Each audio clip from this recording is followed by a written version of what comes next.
Hello guys, magandang buhay. Ngayon guys, ang aking niluto ay tordal, Indian food. Ito guys yung tinatawag na tordal. Ang kaparis nito pagkakainin guys ay rice. So yan guys, luto na. At ngayon guys ay magluluto rin ako ng side dish nito.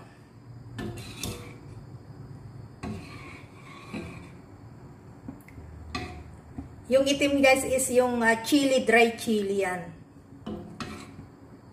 Dry chili at saka nilagyan ko ng mustard, lemon, turmeric at salt. Yan lang guys, kasimple ang tordal. So yan guys. Pakukuluin ko muna guys. Tapos mag-prepare din ako para sa side dish.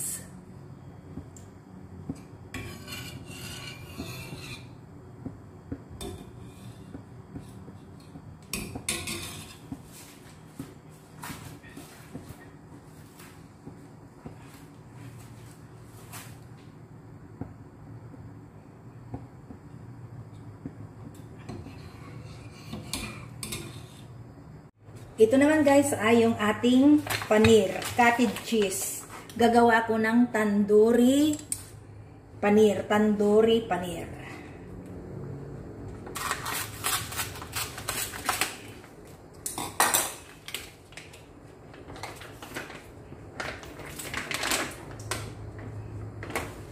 Hugasan natin. Ayan, nahulog. Ito yung fresh paneer guys. Fresh. Hiwain lang natin to. At madaling lutuin lang ito guys. At nakaluto na rin ako ng sauce nito. Kapakita ko sa inyo mamaya. At hiwain ko na ito guys.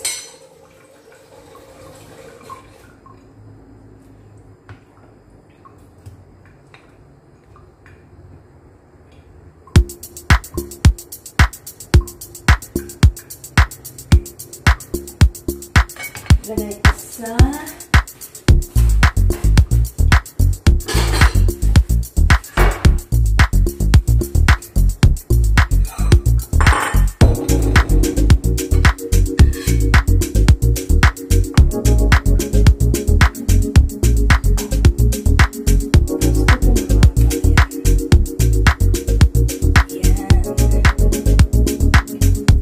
Yan, hatiin lang ganyan.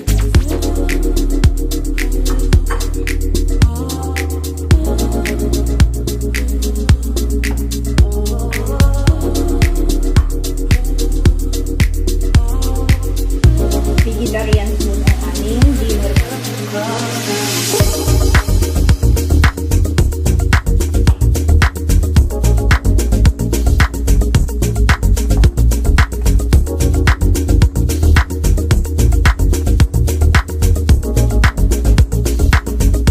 Fresh paneer ito guys. Nabibili ito doon sa Indian shop. Gumagawa rin ako nito noon. Kaya lang, itinigil ko na kasi medyo hindi naman fresh. Kaya ito na lang. Bibili na lang para easy. Hindi pa mapapago.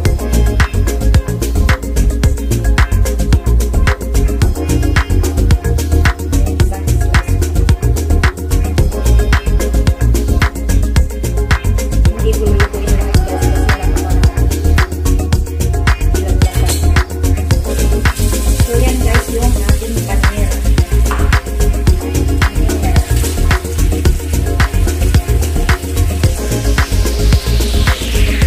Madaling lutuin lang guys ito. Pag kumukulo na yung sauce, ilagay mo. Pagka kumulo ng kunti, patayin mo na yung apoy para hindi siya ma-overcook. Kasi guys, kung na-overcook ito ay tumitigas yung parang rubber. Nag-ano siya na rubber. So tara guys, samahan niyo ako magluto nito, tandoori paneer. So ayan, ito naman guys yung ating sauce para sa paneer. Hindi ko na i-video yung umpisa, pero easy lang ito guys. Ito ay tomato puree. At ang una guys is gumawa ako ng onion paste.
So, ito naman guys yung chapati.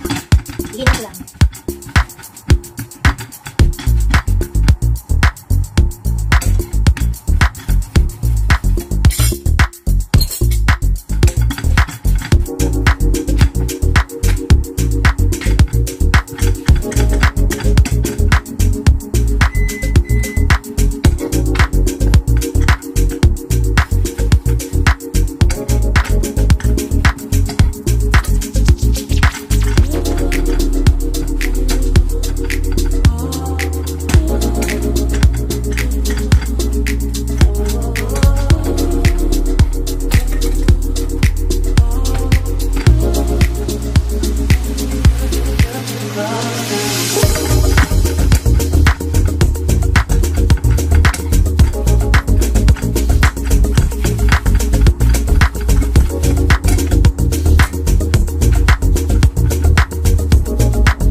So, ayan guys. Ready to eat na guys.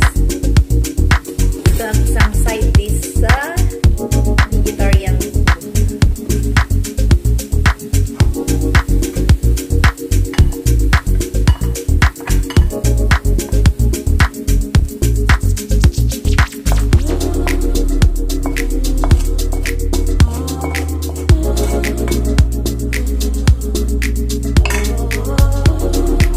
So, ito na guys yung ating dinner. Ready to eat na. At ito rin yung ating rice. Para sa turgal, yung ating side dish, potato, masalo.